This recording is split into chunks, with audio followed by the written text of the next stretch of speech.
اگر کوئی بندہ کسی بزرگ کو اپنا شیخ مان لے تو اسے کیسے پتہ چلے گا کہ ان بزرگ نے بھی اسے اپنا شاگرد یا مرید تسلیم کر لیا ہے؟ اگر کسی نے غائبانہ طور پر مانا ہے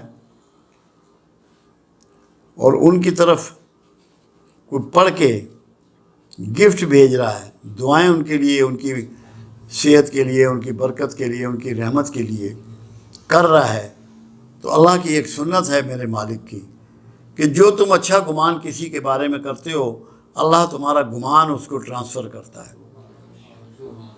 اللہ اس کا گمان اس کو پہنچاتا ہے۔ میں آپ کو ایک واقعہ بتاتا ہوں اپنا ذاتی، بہت پرانی بات ہے، یہ کوئی 40 سال پرانی بات ہوگی۔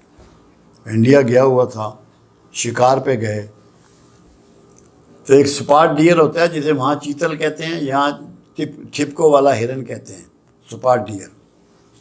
ان کا غول نظر آیا، میرے کزن نے جو میرا سالہ بھی تھا اس نے ایک اس میں سے گرا لیا، نر چھوٹا تھا، غول چلا گیا، بھاگ گیا، دوڑ لگا دی، اس کو کاٹا پیٹا سنبھالا رکھ لیا۔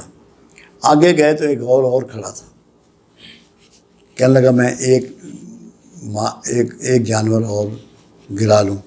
میں نے اس کی گن پکڑ لی، میں نے کہا دیکھ یار، تیری ضرورت پوری ہو گئی، تو نے جانور ایک مار لیا، اس کو ذبح کر لیا، اب ہم نے ان کو محبت سے ان کے قریب جا کے دیکھنا ہے کہ یہ اللہ کا ایک شاہکار ہے۔ کہنے لگے یہ تو بھاگ جائیں گے۔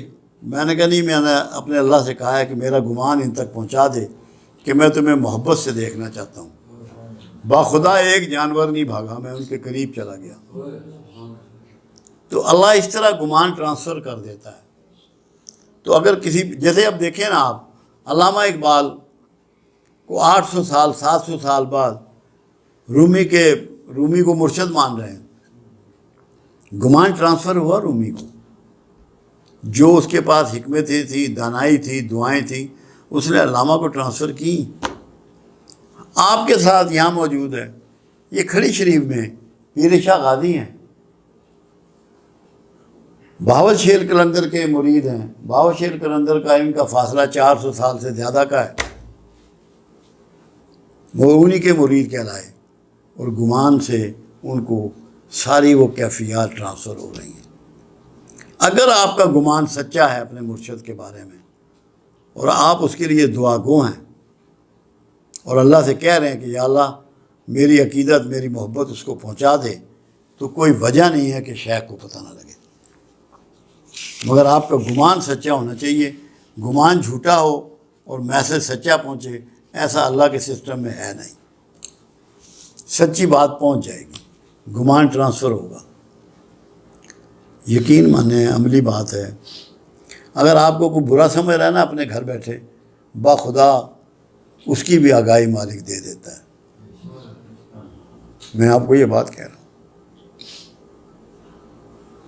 اس لیے یہ بات بڑی نصیب کی ہے کہ اگر غائبانہ آپ کا معاملہ ہے، ہونا آپ کو سچا چاہیے، اخلاص ہو، پوری نیت ہو، پورا جوش و جذبہ ہو، تو کوئی وجہ نہیں ہے کہ اس کو آپ کا پتہ نہ لگے، مرشد کو۔ یہ نہیں ہو سکتا، کیونکہ گمان تو اللہ ٹرانسفر کرتا ہے۔